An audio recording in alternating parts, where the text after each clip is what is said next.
Hello. कौन भगत जी? सत साहेब। साहिल जी। Sorry, आपको डिस्टर्ब कर रहा हूँ थोड़ा। जी बताइए।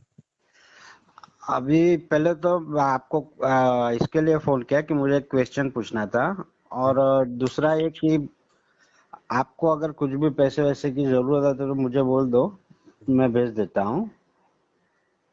मेरे पास तो ठीक है भगत जी, अभी कोई दिक्कत नहीं। थोड़े दिनों में लॉकडाउन खुल जाएगा, काम धाम शुरू हो जाएगा। बाकी सवाल पूछिए।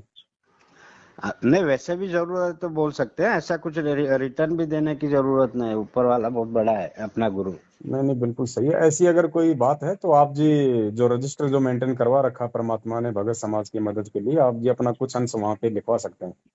ठीक ठीक, मैं कर दूंगा वो। आपने भेजना नहीं है पैसा, पैसा अपने पास रखना है। जब किसी को जरूरत होगी जरूरतमंद को तो आपको फोन करेंगे, आपने डायरेक्ट उसके खाते में भेजना, उसका नंबर आपको दिया जाएगा।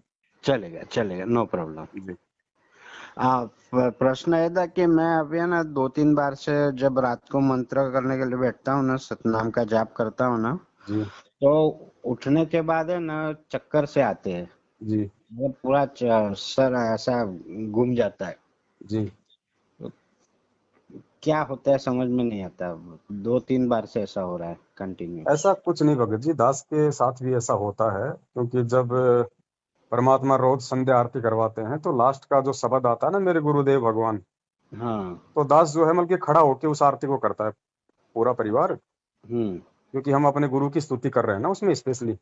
हाँ। तो एक सम्मान देने की दृष्टि से एक शिष्य धर्म को निभाते हुए दास और पूरा परिवार उस हम्म। पार्ट को पूरा खड़ा होके करता है। तो जैसे दास वहां पे 30 मिनट तक बैठा रहा नीचे, हम्म।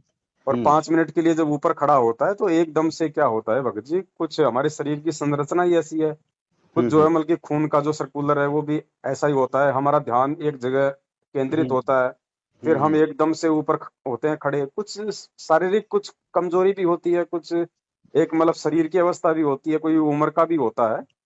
हम्म। तो जैसे हो सकता है 10-15 सेकंड के लिए ऐसा लगता है कि हाँ। जैसे मैं नीचे गिरने वाला हूँ, हाँ। है ना। पूरे हाँ, बड़ा। शरीर में जैसे कि एक मतलब कि लहर सी होती है ना, वो कंपन सी हो जाती है।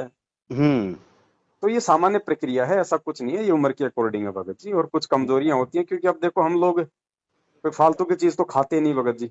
हाँ, सही। नॉर्मली दाल चावल अपना रोटी सब्जी खाते हैं, हम्म। जो हमारे को हमारा शरीर चलाने के लिए पर्याप्त हाँ, सही। है ना। तो इसके अकॉर्डिंग ये सब कुछ ऐसा होता है। और ये भगत के कुछ लक्षण भी होते हैं भगत जी, हाँ हाँ। है ना। क्योंकि परमात्मा भगत में उतनी ही एनर्जी रखेगा जितना उसके काम के अकॉर्डिंग सफिशिएंट होगी। हम्म। अरे फालतू की पहले तो एनर्जी पंद्रह करेगा तो वो बीस फिर उड़दंग पंद्रह करेगा। पहले तो 15 मिनट भी अगर बैठे ना तो ये वो क्या, पैर में आ जाते हैं ना, सुन पड़ जाता है खाली। अभी तो 2 घंटे भी बैठते हैं तो कुछ नहीं होता वैसे तो। ये कोई दिक्कत नहीं है, ये कुछ अभ्यास भी हो जाता है, कुछ परमात्मा भी अपनी तरफ से गुप्त दया रूप में दया करते कर हैं। देते हैं। बाकी ये तो आगे आगे देखो भगत जी, हम भक्ति करेंगे फिर भी छोटी मोटी ठूठ हाँ तो शरीर में बनी रहेगी, क्योंकि ये भाड़ मास का है ना भगत जी। हाँ जी। जब परमात्मा खुद समर्थ होते हुए जिनकी तेज पुंज का जिनका शरीर है, हम्म। जब हम रोज नित्य नियम करते हैं, परमात्मा 2 बार हमें पढ़ाते हैं कि गरीब ऐसा सतगुरु हम मिला तेज पुंज की लोय, तन मन अरपुर शीस को होनी होय सु होय। तो हमारा जो सतगुरु है वो तेज पुंज का है भगत जी, उनका शरीर उनकी लोय तेज पुंज की है। फिर भी वो हम्म। परमात्मा एक मानव शरीर में लीला कर रहे हैं। और देखो कभी आपने देखा होगा कि सार से अखबार में आता है कि जेल में संत रामपाल जी महाराज जी का कमर में दर्द है, उनका पीठ में दर्द है, उनके दांतों में तकलीफ है, उनकी छाती में बलगम जमा है, हम्म। उनकी जांच करवा के लाए हैं, उनको टेबलेट दिलवा के लाए हैं। बराबर। तो परमात्मा हमें ये दिखा रहे हैं कि बच्चों ये काल भगवान का लोक है। और जब इस लोक में आने के बाद में जब मुझे मतलब इस तरीके से इन परेशानियों का सामना करना पड़ रहा है तो तुम कहाँ बचोगे। हम्म। बचाव का रास्ता केवल ये भक्ति है। और इन छोटी छोटी बातों के लिए जो है हम परमात्मा को परेशान हम ना करें, क्योंकि हम्म। इसके लिए परमात्मा ने हॉस्पिटल बना रखे हैं, डॉक्टर बना रखे हैं, जितना आवश्यक हो उतना हम उनसे ट्रीटमेंट लें। हाँ, सही है। क्योंकि आश्रम में क्या होता था ना, प्रार्थना के समय दर्शनों के समय बहुत सारे होते थे मेरे जैसे मूर्ख। वो कहते थे गुरु जी मेरे इस हाथ में दर्द हो रहा है, गुरु जी मेरे कमर दुख है। तो गुरु जी कहते हैं तेरी उम्र भी तो देख है। तो इन छोटी छोटी बातों के लिए कोई परेशान ना करे, इसलिए परमात्मा खुद जानबूझ के ऐसी लीला करके दिखाते थे। सत्संग में परमात्मा खांसते हैं। जैसे अगर सर्दी का टाइम है तो परमात्मा ऐसा शो करते हैं कि जैसे उनको जुकाम लग रही है, हम्म। ताकि हम बात बात पे उस परमात्मा को परेशान ना करें। मेरे पिताजी को कोरोना हुआ था ना, तो मैं उनके साथ में ही रहता था। हम्म। मैं कभी मास्क नहीं पहना, जी। पिताजी के साथ में था तभी भी। हम्म। और एक बार ऐसा भी हुआ कि रास्ते में उनका रिपोर्ट निकालने के लिए लेके जा रहा था, तो मेरा ऑक्सीजन कम से कम ऐसा 80 के आसपास हो गया होगा हम्म। कि एक्टिवा चलाते समय ऐसा कि नहीं ले पा रहा था। हम्म। अभी तो भगवान को बोल दिया, तुमको लेना है तो ले लो, बाकी मैं कोई इलाज नहीं कराऊंगा, कुछ नहीं कराऊंगा। ऐसा बोलने के साथ में ही खत्म हो गया। ये विश्वास की बात होती है ना भगत जी, परमात्मा तो साथ में ही है, लेकिन वो आपके भी तो भाव और विश्वास देखता है ना, आप कितने दृढ़ हो। हम्म। हम्म। सांस की समस्या कब नहीं थी, सांस की समस्या कब नहीं होगी, आने वाले समय में तो और होगी, हर आदमी हम्म। को होगी। क्योंकि प्राकृतिक संतुलन इतना बिगड़ रहा है, जब विश्व युद्ध होगा, न्यूक्लियर हाँ। बम छूटेंगे, आग के गोले हाँ। छूटेंगे, इतना प्रदूषण, हाँ। इतना पोल्यूशन, इतना गर्मी हो जाएगा, हम्म।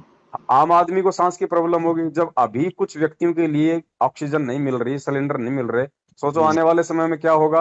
तो परमात्मा उस समय भी अपनी उन आत्माओं की जरूर रक्षा करेगा हम्म। जो भक्ति कर रही हैं, मर्यादा में हैं, विश्वास है जिनको। अभी परमात्मा जब तक बाहर नहीं आएंगे तब तक ये खत्म नहीं होने वाला अभी तो ये। देखो ये सब कुछ भयंकर तरीके से तांडव होगा, हाँ। तब उस दुनिया को भगवान याद आएगा, तब भगवान आता है, पहले नहीं आता। पहले तो भगवान था ना, यहाँ से 1994 से लोगों को जगाए रहा है। हम्म। 27 साल हो गए चिल्लाते हुए, सत्संग करते हुए, इतना प्रचार करते हुए, किसी ने आंखें खोली? कोई नहीं खोलता, तो अभी भी अब नहीं लोग, खोलते, अपन अब लोग बोलते हैं भाई। खोलेंगे, अब खोलेंगे। वो समय आ जाएगा, जो अच्छी आत्मा होंगी, चाहे वो जगत में हो चाहे भगत में हो, जो अच्छी आत्मा है, जिनके पिछले भक्ति संस्कार मजबूत हैं, उन परिस्थितियों में भी जो हृदय से परमात्मा को पुकार लेगा, उसको परमात्मा बचाएगा। बाकी तो आज भी मर रहे हैं भैया, आगे भी मरेंगे। हम्म। बस थोड़ा यही एक क्वेश्चन था, मैं बोला करूं नहीं करूं, फिर मैं बोला लाओ चलो कर लेता हूँ, एक कोई मिनट बात नहीं, ये तो कॉमन सेंस की बातें हैं, परमात्मा दया करें। छोटी छोटी बातों का अब हमने खुद भी समाधान निकालना पड़ेगा परमेश्वर के ज्ञान आधार से। हम्म। क्योंकि अब भगत जी देखो, आज आज का जो ये समय है ना, इस समय में 30 साल के बाद कोई ये ना समझे कि मैं जवान हूँ। नाइस सवाल है। 30 साल के बाद भी आदमी का बुढ़ापा शुरू हो जाता है। हम्म। उसके बाद में कोई ना कोई ठूठा उसको बनी रहेगी। हम्म। तो ज्ञान आधार से काम ले, अगर ठीक है, भक्ति करेगा, परमात्मा की मर्यादा में रहेगा, अच्छे कर्म करेगा, नशे पत्ते से दूर रहेगा, तो परमात्मा आपका 60% तो वैसे रोक काट देगा। अरे नशा तो ऐसे खत्म कर दिया कि सामने कोई पीता है तो अपन देखते हैं कि साला अपन इतने खराब थे, ऐसा अपने आप को कोसते हैं कि क्या बोला। ज्ञान का असर है ना भगत जी, क्योंकि हम पिछले जन्मों से परमात्मा की संगति करते आ रहे हैं ना। आज परमात्मा हम्म। ने हमें शरण में ले लिया, लेते हमारे ऊपर वो प्रभाव हो गया एकदम से। बाकी लोगों पे नहीं होता, उनके परिवार वालों पे नहीं हो रहा, बेटा बेटी हाँ। पे नहीं हो रहा। हम्म। अरे घर में वाइफ देख के भी नहीं समझ पा रही, बोलो। संस्कार भगत जी, संस्कार, धीरे धीरे संस्कार उनके बनेंगे आप लोगों के मार्फत। आप जो भक्ति करोगे ना अपने घर में, हम्म। सत्संग, आरती, सुमरण, ज्योति, इससे क्या होगा कि ये जो वाणी है, ये परमात्मा की, ये एंटीबायोटिक है। ये कान के माध्यम से, चाहे ये जानवर के अंदर जाओ चाहे इंसान के अंदर जाओ, परमात्मा कहते हैं पेड़ पौधों पे भी इसका असर होता है। हम्म। तो जब घर वाले सुनेंगे, अंदर जाएगा, रिएक्शन होगा कुछ दिनों में, फिर ये खुद ही आपके साथ आरती में भी बैठने लग जाएंगे, आपको कहेंगे कि भाई हमें नाम भी दिलाओ। धीरे धीरे होता है भगत जी, हमें तब तक थोड़ा धैर्य रखना पड़ेगा। चलो ठीक है भगत जी, दया परमात्मा की, आप जी थोड़ा सा धैर्य रखिए, मालिक साथ में हाँ। है ना। हाँ जी, हाँ सत्ता है सर भगत। साहब। Thank you.